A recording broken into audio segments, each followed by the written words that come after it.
I don't know who this word is for, but I done tried to record this 8 times and I'm sick of trying to record. So if this messes up, I don't care. We're just gonna keep going with it because the devil really trying.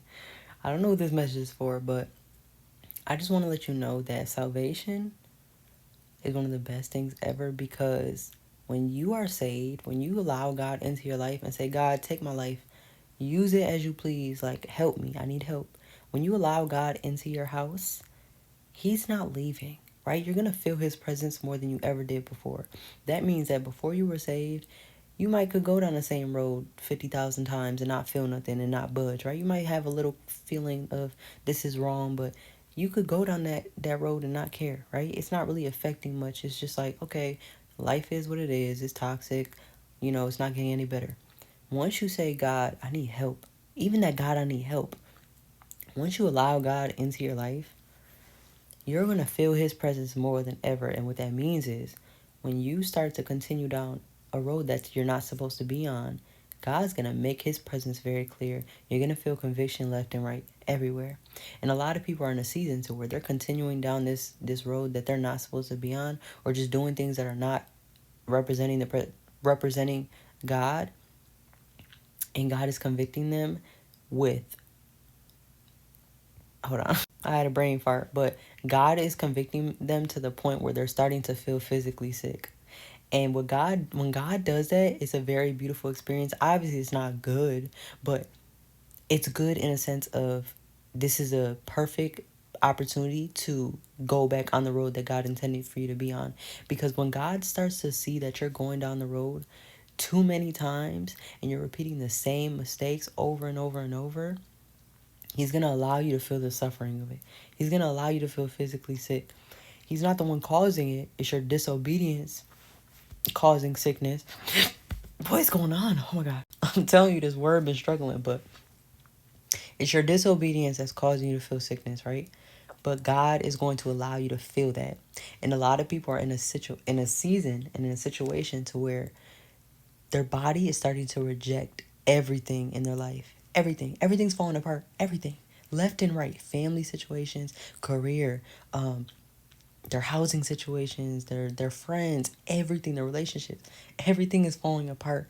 And understand that when things fall apart, this is your perfect opportunity to go back on the road that God intended for you to be on, right? Because when everything falls apart, you realize, oh, this wasn't sustainable. Like, this had no foundation at all, right? Because when something is on a God foundation, like when God is the foundation, it cannot break. Like this thing cannot break. When something is built on God, it can't break. So when you see everything in your life falling apart and it's crumbling and you're trying to hold it together, you're gonna feel physically sick.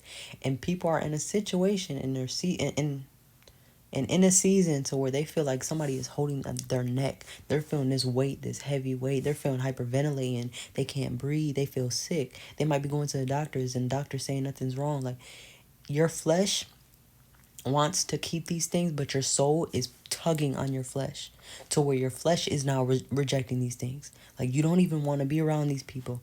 You don't want to be around these situations. You don't even want to engage in the same things because it's not working anymore. And there's beauty in that because it's giving you the opportunity to say, okay, this isn't working, God. I give up, right? Like, you physically have to give up. And that's the beautiful thing about salvation, is that you're going to feel it, right? And I do believe that you can lose your salvation if you continue to reject God and you say, you know what, God, I don't care. I don't believe in you anymore, whatever. Cool, that's different.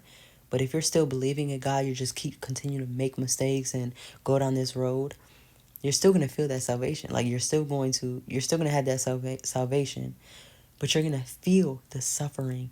And that is a beautiful experience because, again, it allows you to say, you know what? Why am I putting myself through pain? And God gave me the analogy to use of, it is physically impossible to try to drown yourself by dumping your own head into a bucket of water. Why? Because you're naturally going to want to breathe again. You're naturally going to say, oh, I can't do this. You're naturally not going to want to die, right? Same comes with when your soul is aligned to God's purpose, your soul is aligned to God's plan, it's naturally going to want to go back to God's plan. So when it sees that it's not in a good situation, when it sees that it is dying in a situation, it's gonna tug and it's gonna run towards where God is leading it, right? because our soul knows exactly where we're supposed to be. It's our flesh that distracts us. So when you feel that tug, go into it. Stop trying to keep everything around because you see that it's crumbling. There's no holding it together anymore because you built this life up. You built this foundation up off of you. That's why it's crumbling. You built this foundation off of relationships, career, job opportunities, apartments, cars, money, wealth. Like, none of that matters if God is not the foundation. So now God has to rebuild this thing and say, let it all crumble. And you realize that you actually prayed for that too. You prayed for it to crumble. You asked God, if this is not for me, let it crumble. If this is not for me, let it go. Like, help me to let it go. And God is saying, okay. And it's crumbling and you don't even know what to do because this is the only thing that kept you safe for so long. This is the only thing that you had control over. And God is saying, you're not in control. I'm in control. Now get back on the road. And I don't know who's in that season, or I don't know if you got confused over what I said. By all means, I understand. I'm getting confused at what I'm saying. Devil trying to get me to get tongue twisted. It's okay. But whoever understands, understands. But if you're in that season to where you feel physically sick, you need to just let go, right? It's putting yourself through pain that you don't need, right? Same with the analogy of dumping your head into water that you're trying to drown. Why are you trying to drown? Why? Because you know you're gonna naturally get back up. You're going to naturally want to get out of that water.